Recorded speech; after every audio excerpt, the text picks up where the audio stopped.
ചേട്ടാ ഒന്ന് പോസ് ചെയ്തേ.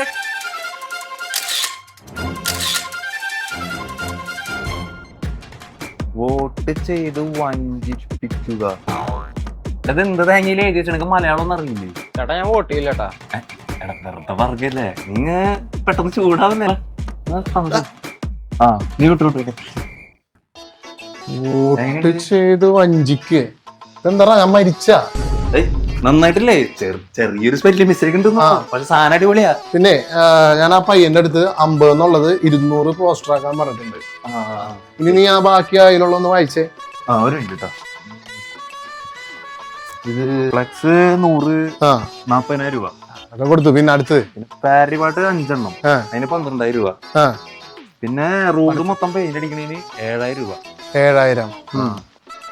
പറയടാ ബാക്കി. ലാസ്റ്റത്തെ സാധനം ഈ രംഗപൂജ അല്ലാണോ? എടാ മണ്ട, നിനക്ക് മനസ്സിലായില്ലേ? മറ്റേ രംഗണ്ണൻ വെള്ളിയും വെള്ളിട്ടിട്ട് മറ്റേ ഡാൻസ് കളിക്കുന്നത്. അതുപോലെ എന്റെ ഒരു സാധനം ഇപ്പോഴത്തെ സോഷ്യൽ മീഡിയ പിള്ളേർക്ക് അത് രസിക്കാൻ കേരളം നിന്ന് കൊത്തണം. ഇപ്പൊ തന്നെ ഓവറാണ്, ഇതിന്റെ ആവശ്യമുണ്ടാ? കൊറച്ച് ഓവറാവട്ടാ. ഓവറായാലല്ലേ നാട്ടുകാര് ശ്രദ്ധിക്കൂ. കഴിഞ്ഞ 24 വർഷമായടാ ഞാൻ ഈ സ്ഥാനത്തിന് വേണ്ടി പോയിക്കണ. നിന്റെ പ്രായം തൊട്ട് തുടങ്ങിയതാ. ഇപ്പോഴാണ് എനിക്കൊരു അവസരം കിട്ടിയത്. ഞാനതൊന്നും ആസ്വദിക്കട്ടെ. ഈ നാട്ടുകാരൊക്കെ ഒന്ന് കാണട്ടെ. നോമിനേഷൻ പോലും കൊടുത്തിട്ടില്ല, അതിന് പോയി പൈസ ഉണ്ടാക്കുന്ന.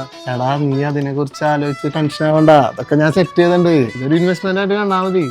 പിന്നൊരു കാര്യം, ഈ വാർഡിലും അപ്പുറത്തെ വാർഡിലും എന്റെ പോസ്റ്റ് ആയിരിക്കണം. അതിലൊരു വിട്ടുവീഴ്ചയും വരും. അപ്പൊ കാര്യങ്ങളൊക്കെ പറഞ്ഞ പോലെ ഒരുപാട് ഉഷാറാക്കണം. ഓക്കെ, അപ്പൊ നാളെ